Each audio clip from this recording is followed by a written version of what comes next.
Hey everyone, I thought it was time to do an inspection video. It's been a while, so here we are having a look at this.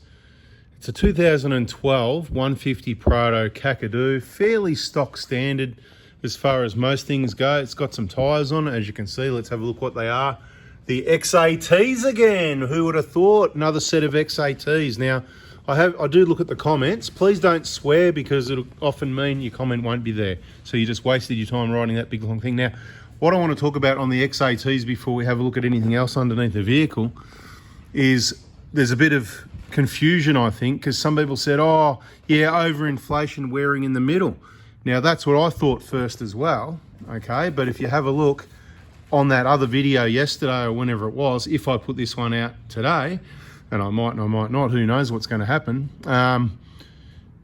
you'll notice that even on the brand new tyre that's got all these, things sticking out on the tread. So there was a brand new one, and that's what we measured up and had a look at. And the tread in the middle, the tread depth is less in the middle than it is at the sides for stability, but it doesn't change the fact that it needs to be deeper. Other off-road tyres used to be 14, 15 mil deep. Why can't they be that? Well, it's just like everything else. Price goes up, size goes down. You're getting shrunk, you're getting ripped off. If you have a look at the rubber depth, it's hard to actually see, but look right in the middle of the picture.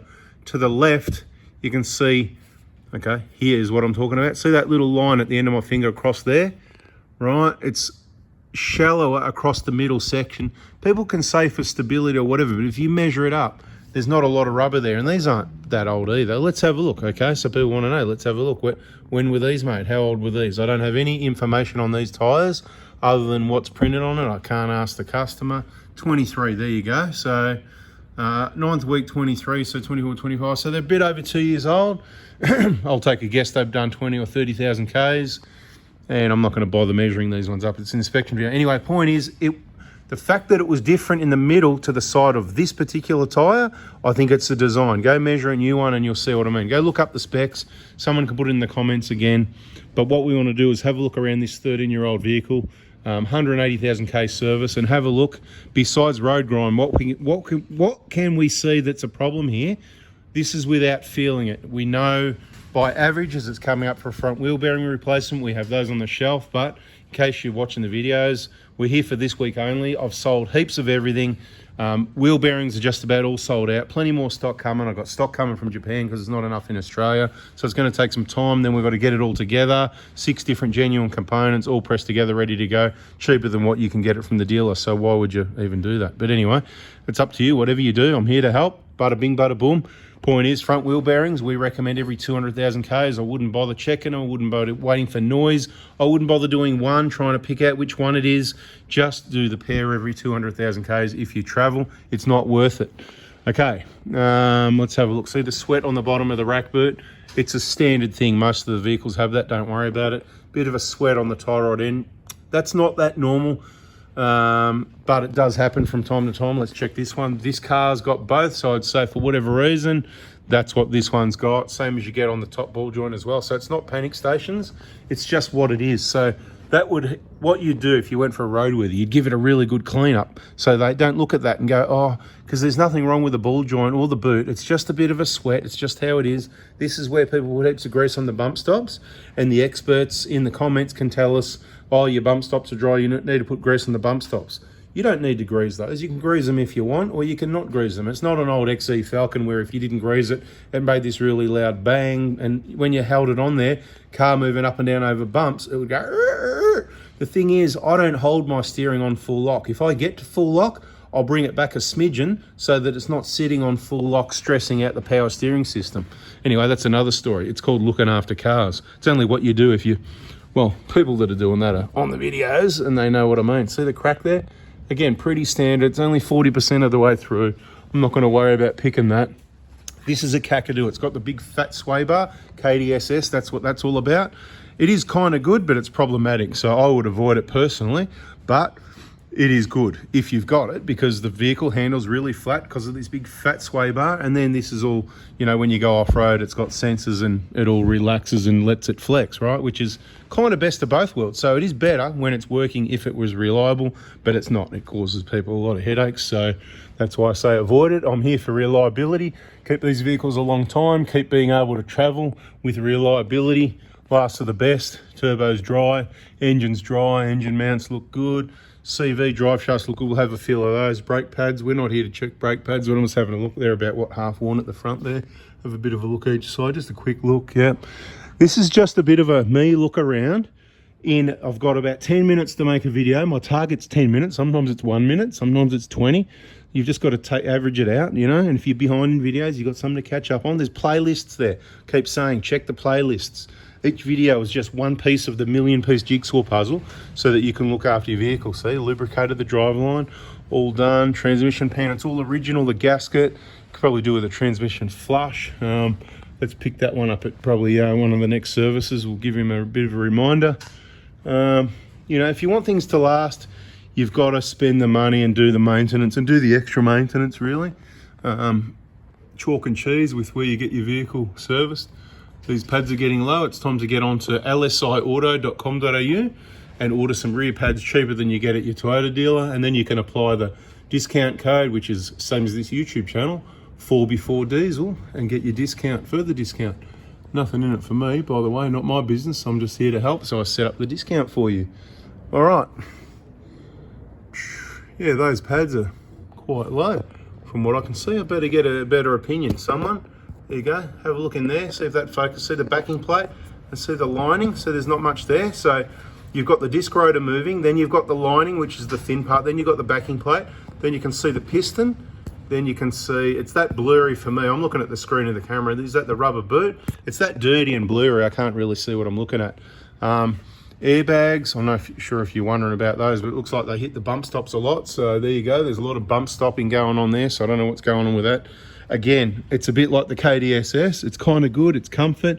It's really cool being able to press high, medium, low. But guess what? Not so cool when your airbags start leaking. And for whatever reason, why that's hitting there, these shockers will be old and flogged out. Originals, time to replace them. They're actually a reasonable price at the Toyota dealer last time I checked. So get in and get some for your Kakadu. Keep it stock standard because you've got a Kakadu. You've already got the high button. Why do you need a lift kit? You've already got the high button, right? So you put it up on high and you got your clearance. But what about the front, you said? Well, that's why you go get a K1 bash plate, Strenex. 3mm lighter, but stronger. You put a bash plate here and you don't have a bull bar like this one, and it's not heavy, and you've still got reasonable clearance. And if you put a bull bar on, then you just put some springs over these to compensate for the weight, plus 10mm, let's say. So call it a 20 to 30mm lift to compensate for the bull bar or whatever. And it's minimal modified here then, and then you can just tweak the rear sensors, you know, 10mm or something like that. Now I'll have to put this video in the suspension playlist because it's also suspension related. It'll be in the vehicle service inspection playlist, which is handy for you to look at if you're going to purchase a vehicle, so you know what you're looking at. Look after vehicles. Even if you're taking it to the mechanic, you might want to just be a specialist yourself by watching these videos. I'm just talking to you, giving you info while I look around, try and find something. These back tyres, they actually look decent. I actually like these tyres. I like that they're made in Japan. I don't like the tread depth. I wouldn't pay more than about $230 a tyre for them. So when they come on special for about that price, I'll probably get a set, I reckon, because, you know, I reckon they're all right, but I'm just not happy with the depth, but a lot of them are going that way. It's like that shrunk down everything else you buy, this block of chocolate, the packet of chips, whatever it is, you know what I mean, right? The size of this is all junk we're talking about here, but people can relate to it. You know, the cheeseburger at Macca's, the Big Mac, is it really a Big Mac? The quarter pounder, is it really quarter of a pounder? Is it just some shrunk down? You get what I mean, right? It gets dearer. New fuel filter. Every 180k, you get a fuel filter. That fuel filter's got to be done every 20,000 kilometres. It's only on the 1KD diesel and the 1GD diesel. The 150 on the 1GD, of course. The 120 diesel, but not the 1KZ and not the V6. Don't ask me why. It's not that video, right? Aircon pipes there. Careful you don't hit those when you go off-roading because that's about the only thing you can damage. But see how high up it is compared to the bottom of the chassis and above the exhaust, so it's unlikely, it's rare, but if you drive like a madman, you can damage and rip those pipes out. One person did that. I don't know what he was doing, how he managed that, but anyway. There's nothing to see here. So what do we got? So assessment of the vehicle, LSI rear pads, probably needs a tyre rotation front to rear. Wherever you buy your tyres, they should include a every 10,000 case rotate and balance. That's how they keep your loyalty and get you to go back there. Then when you need tyres again, who are you going to think of first? shockers need replacing. They're all old and worn, they're flogged, right? Get the genuine stuff, or you get do a Dobinson's upgrade, but you just lose all your adjustability. Much stronger than this P-weak little thing, but anyway, that does the job for the most part. A little bit of a sweat there on the alternator, the lower bracket. That's probably just the O-ring on the crank sensor. Nothing to worry about. It's just a sweat. If it got bad and there was oil down here and it really looked like a leak, then you could look into it. But while it's like that, it's not even.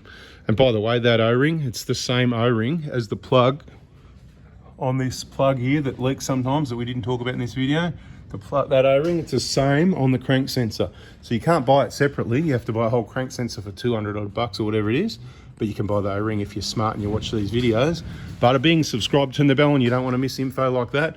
I've actually talked way too much. I've gone over 10:43. We are closed until the 21st of July. So don't bother contacting me for anything unless you're desperate or you're nice and you just want to ask a question. And if you don't get a reply, I understand. It's because we're closed, we're on break, we're finishing off work, workshop maintenance, restocking parts, all that stuff. And we'll be back on deck ready to take your parts order or booking for the Prada Hospital 21st of July. Bada bing, bada boom. And I don't know how long we'll be around for. It's still going to be cold, so it might be time for another break and go up north somewhere where it's warmer.